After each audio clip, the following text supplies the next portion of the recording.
Random House Audio Dimensions presents How to Think Like Leonardo da Vinci, 7 Steps to Genius Every Day, by Michael Gelb. Read for you by the author, Michael Gelb.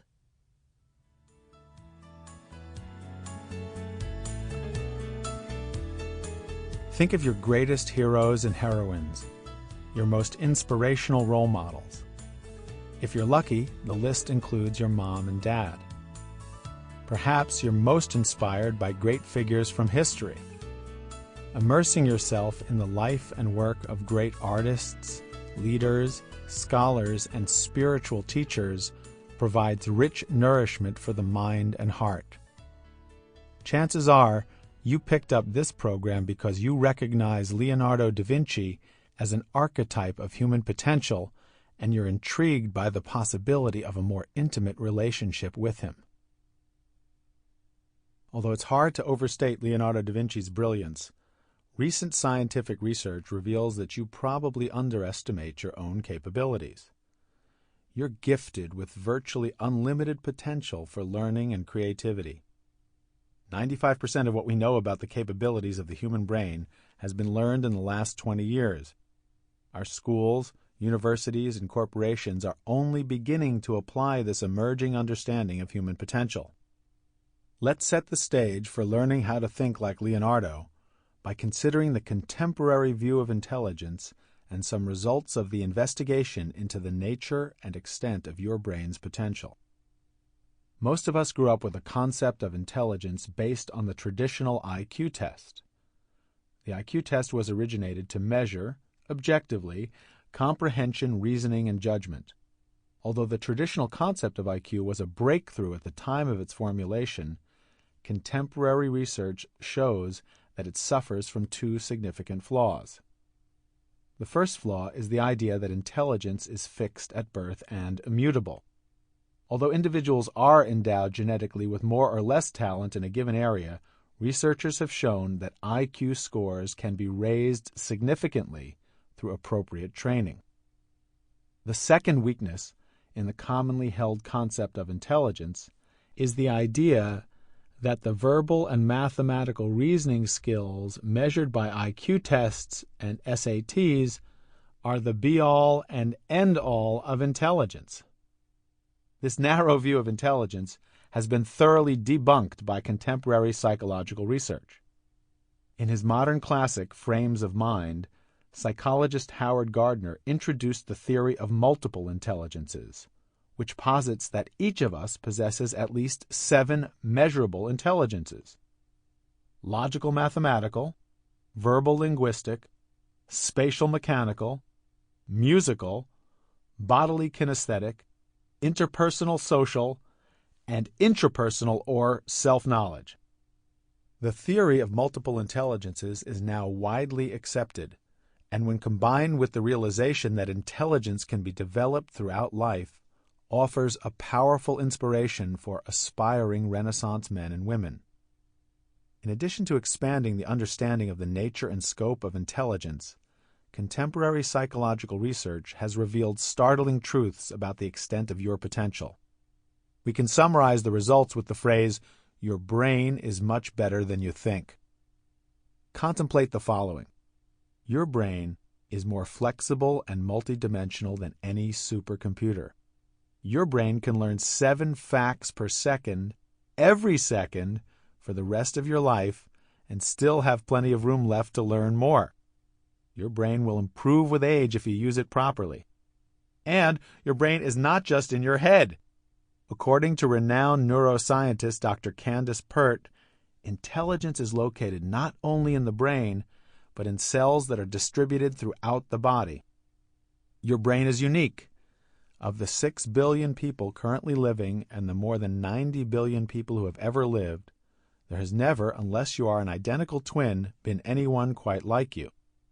Your brain is capable of making a virtually unlimited number of synaptic connections or potential patterns of thought. This last point was established first by Professor Pyotr Anokin of Moscow University, a student of the legendary psychological pioneer Ivan Pavlov. Anokin compared the human brain to a multi-dimensional musical instrument that could play an infinite number of musical pieces simultaneously. He emphasized that each of us is gifted with a birthright of virtually unlimited potential, and he proclaimed that no man or woman, past or present, has fully explored the capacities of the brain. Anoken would probably agree, however, that Leonardo da Vinci could serve as a most inspiring example for those of us wishing to explore our full capacities. In this program, we will study and follow the traces of this most marvelous of all geniuses, bringing his wisdom and inspiration to your life every day. And you'll learn a practical approach tested in experience for applying the essential elements of Leonardo's genius to enrich your life. You'll discover an exhilarating, original way of seeing and enjoying your world as you develop powerful strategies for creative thinking and new approaches to self-expression.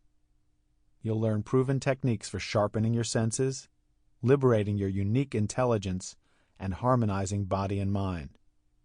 With Leonardo as your inspiration, you'll make your life a work of art. We begin with a capsule review of the Renaissance and its parallels with our time, followed by a biographical sketch of Leonardo and a summary of his major accomplishments. The heart of this program, however, is the discussion of the Seven Da Vincian Principles. These principles are drawn from an intensive study of the man and his methods. I've named them in Leonardo's native Italian. The good news is that Leonardo's principles will probably be intuitively obvious to you. You don't have to try to invent them in your life.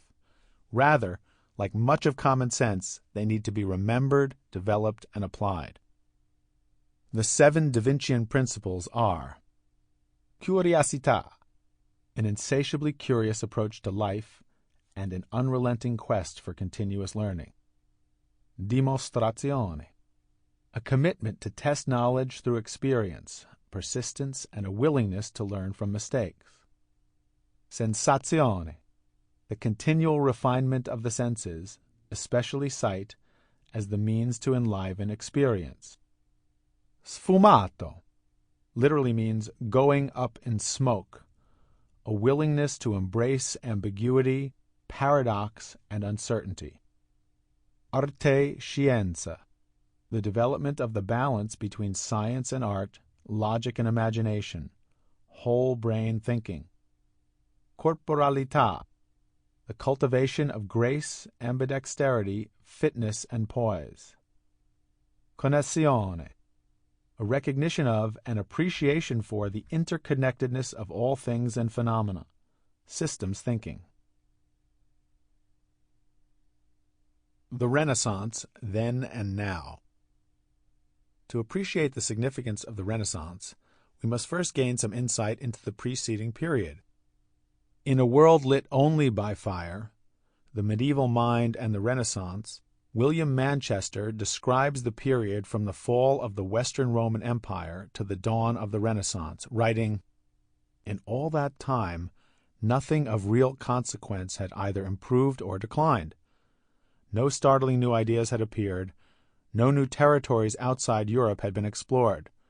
The Church was indivisible, the afterlife a certainty, all knowledge was already known, and nothing would ever change." The word Renaissance comes from the combination of the French verb renaître, meaning to revive, and the noun naissance, meaning birth. The Italians call it rinascimento. After centuries of serfdom and superstition, the ideal of human power and potentiality was reborn.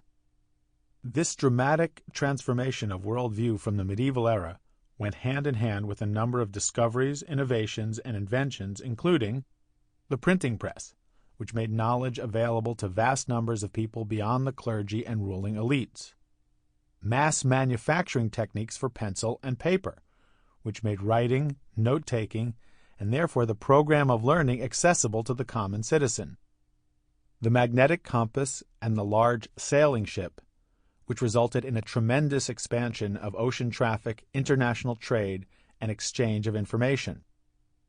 Many of these innovations and most Sample complete. Ready to continue?